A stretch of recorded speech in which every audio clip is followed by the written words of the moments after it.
Olá, tudo bem? Espero que todos estejam bem. Vamos para mais um dia de palavra com Deus aqui no nosso coração. Vamos lá? Abra a tua Bíblia em 1 Samuel, capítulo 31, versículo 8, que fala assim: Um dia depois da batalha, quando os filisteus voltaram para lá para tirar os mortos das coisas de valor e as coisas de valor, acharam o corpo de Saul e dos 3 filhos caídos no monte de Boa. Então cortaram a cabeça de Saul e tiraram a sua armadura. Depois mandaram mensageiro com elas para sua terra, para darem as boas notícias aos seus ídolos e ao povo. Eles puseram as armas de Saul no templo da deusa Astarofe e pregaram o corpo dele na muralha da cidade de Bet-San. Somente até aqui. Que Deus quer que a gente aprenda disso aqui? Se vocês estão acompanhando desde o início a leitura de Samuel, de 1 Samuel, vocês vão recordar que Saul foi levantado e escolhido por Deus. Ok? Então houve-se uma petição do povo de Deus para ter um rei. E Saul foi escolhido por Deus através de Samuel. Samuel foi o intermediador para ser rei. Porque a princípio Deus viu em Saul características, personalidade para ocupar o cargo de rei, porque Saul obedecia ao Senhor. Entende? Só que no decorrer do reinado de Saul, ele se deixou ser influenciado pelos costumes daquele povo. E conforme ele foi deixando ser influenciado pelo costume do povo, a arrogância, a prepotência que habitava dentro dele, fez com que ele se afastasse de Deus. E ao invés de ser um filho obediente, como ele era no início, ele começou a ter as suas próprias decisões e atitudes, porque ele se viu num cargo de rei e se achou no direito de tomar as suas próprias decisões. Só que ele esqueceu que quem colocou ele no cargo de rei foi Deus. Então Deus, da mesma forma que coloca, Deus tira. Entende? E quem fez Deus tirar Saul do trono foi a próprio Saul, a desobediência dele. Se você parar para analisar aqui o que foi lido, você vai ver que o final de Saul foi trágico. Porque Deus iniciou, Deus deu o chamado para Saul, Deus deu o trono para Saul de rei, ok? Ou seja, Saul, que era o improvável da família de Benjamim, que era a família menor da tribo ali dos israelitas, saiu do nada, foi para o topo da lista para ser rei, ok? E saiu do reinado para poder, no final da sua carreira, da sua vida ali, ser colocado, morto, ao lado de Astarofe. Astarofe era um deus pagão. Era um demônio, era uma potestade ali. Vocês viram o alto e o baixo de Saul? Por causa da desobediência de Saul, Saul saiu de um cargo de rei que Deus colocou para ser cultuado ali pela Astarofe. Porque ele se deixou influenciar pelos costumes locais e passou a servir ao inferno. Astarofe remetia ao inferno. É um deus pagão. Entende?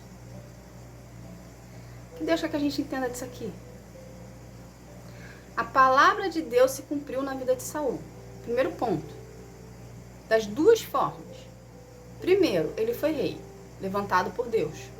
Segundo, Deus, através de Samuel, falou que ele ia morrer em batalha. Ia ser desconstituído do reinado dele, de rei, do cargo, ia ser morto em batalha. Então se cumpriu 2 vezes a palavra de Deus. Ele foi rei e Deus tirou ele do trono, porque não estava agindo de acordo com a vontade de Deus ali. Ok? Ok. O que fez o Saul perder o cargo de rei? Foi a desobediência dele. Entende? Então, sempre quando nós agimos em desobediência ao Senhor, Deus pode ter tirado você daqui e colocado você aqui. Vamos lá, pra gente entender. Deus pode ter tirado você de um lugar que não era favorável a ti e te deu um cargo de rei, um cargo de liderança, um cargo alto. Só que a gente precisa entender que quando Deus nos dá algo para nossa vida, pode ser um cargo alto ou pode ser um cargo mediano, enfim. Quando Deus dá algo pra gente na nossa vida, aquilo que Ele está te dando vai depender de você para continuar com Ele. Porque Deus vai testar o seu coração. Entende? Se você era uma pessoa humilde, você era uma pessoa simples, você era uma pessoa que estava ali, que tudo que te dava você agradecia ao Senhor, você tinha intimidade com o Senhor, você procurava a presença do Senhor, e aí Deus te coloca no muito, ok? E por conta de Deus você está no muito, você se acha autossuficiente e você começa a deixar a semente da vaidade, da prepotência dentro de você crescer. Aí você acha na tua cabeça que quem abriu a porta foi você, que os méritos são seus, entende? De estar onde você está hoje. Só que você esqueceu do seu passado, que lá no seu passado você procurava a presença de Deus. Você tinha relacionamento com Deus. Você deixou o orgulho da situação que você está vivendo, entende? Da facilidade que você está vivendo, da porta que Deus abriu para ti, achar que tudo isso que está acontecendo na sua vida hoje é mérito teu. Entende? Não é. Tudo que acontece na nossa vida é permissão de Deus. Ou pra gente aprender, ou pra gente usufruir. Então, o que você tem hoje na sua vida, quem abriu a porta para ti, quem abençoou a sua vida, quem entregou na tua mão, foi o Senhor. Não foi você que conseguiu com a força do seu braço, nem com a sua inteligência. Você usou a parte da sua inteligência para uma parte, mas quem deu a oportunidade de estar onde está hoje, de ter o que você tem hoje, foi o Senhor. Se Ele não tivesse permitido, você não teria, você não estaria, você não ganharia. Você estaria no mesmo lugar que você estava antes.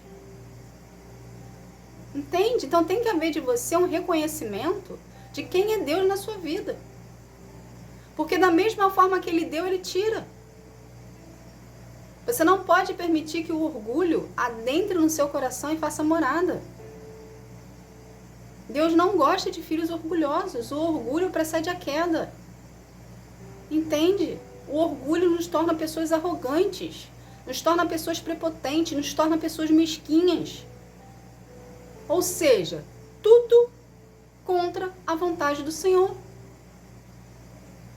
Não adianta você mostrar para o outro que você é bom, que você é santo, que você é uma pessoa religiosa, que vai à igreja, que frequenta o culto, que fala com pessoas influentes, se o seu coração está podre.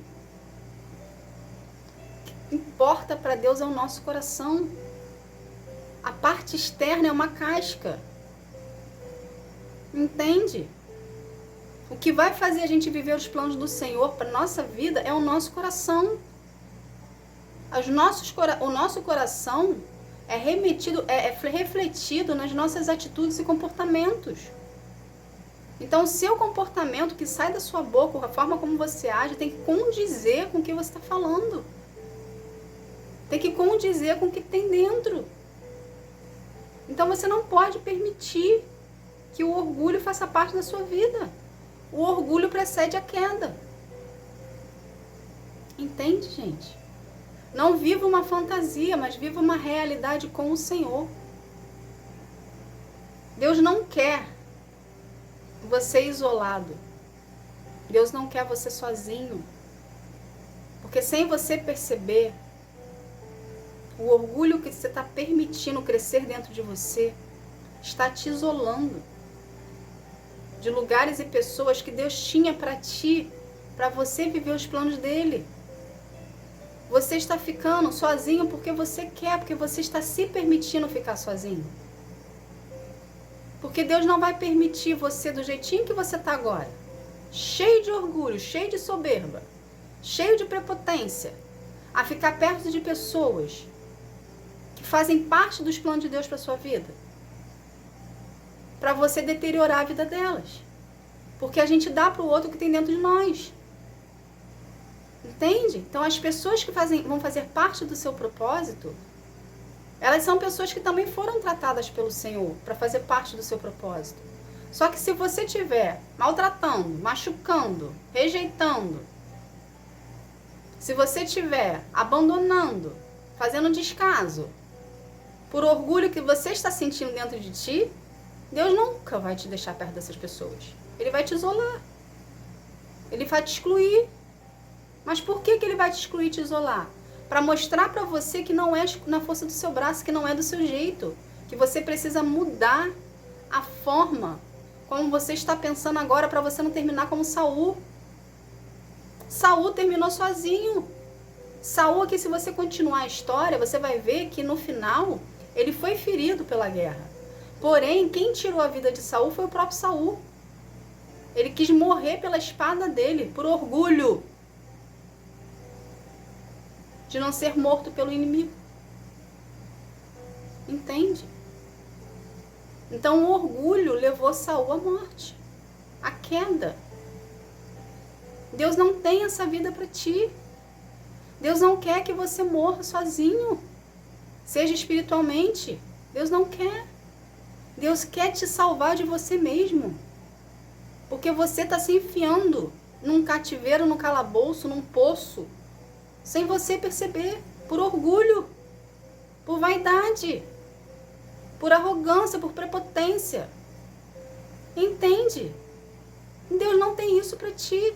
Deus quer que você viva os planos dele, mas você precisa abrir mão do orgulho que você está sentindo, que está te ferindo, está te machucando, e você não está conseguindo perceber isso, porque a sua autossuficiência, a sua arrogância e prepotência não está permitindo de você perceber que você está ferindo aquelas pessoas que estão ao seu lado, entende? Que querem o seu bem. E Deus está te isolando justamente para mostrar para você que você precisa quebrar o orgulho. Entende? Arrependa-se dos seus pecados. Permita-se ser tratado pelo Senhor.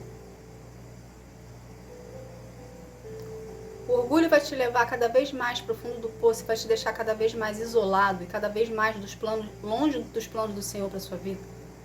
Deus quer que você viva os planos dele.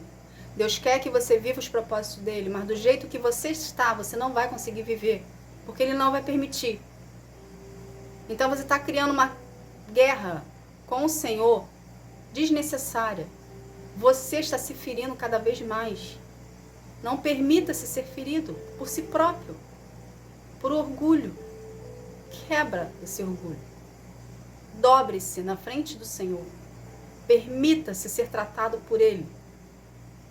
Liberto, sarado e curado para viver os propósitos que Ele tem para a sua vida. Que já estão prontos te esperando. Mas só está esperando você quebrar essa barreira, esse orgulho que você não quebra. Para poder entregar nas suas mãos a promessa que é sua por direito. Tá bom? Essa foi a palavra. Que Deus abençoe a sua vida. Fica na paz. Tchau, tchau.